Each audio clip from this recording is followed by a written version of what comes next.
natin ang sitwasyon sa Kamuning Elementary School sa Quezon City kung saan suspendido na rin po ang klase. May unang balita live si Bam Alegre. Bam! Maris, good morning. Walang pasok mula daycare hanggang senior high school, both private and public sa Quezon City. Yun nga lang, nakapasok na rin yung ilang mga mag-aaral kahit masama yung panahon. Dito yan sa Kamuning Elementary School.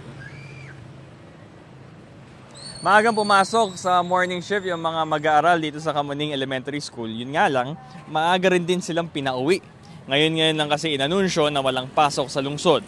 Kaya sa mga kalye, sa palibot ng paaralan, nagkalat yung mga mag-aaral na gumayak na pauwi. Maraming magulang naman na nagsundo ng kanilang mga anak. Yung iba ay dismayado at nagulat, lalo na yung dalawa natin nakausap na dahil nga daw sa late suspension. Pakinggan natin yung kanilang mga pahayag. Nakakainis lang ng konti, gawa ng kuwan eh. Kagabi pa ako nag-aantay na walang pasok kasi may bagyo nga. Maaga patuloy gumising, nagluto ng mga almusal ng mga bata. Isuspendido din pala, kahatin lang kanina, balik na naman.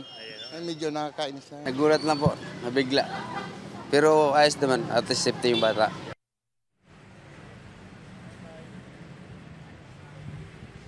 Maris, ngayon dito sa Kamuning Elementary School, halos nakauwi na yung karamihan sa mga mag-aaral. Pero may mga ilan pa rin natira, naghihintay ng kanilang mga sundo. Ito ang unang balita mula rito sa Quezon City, Bam Alegre, para sa GMA Integrated News.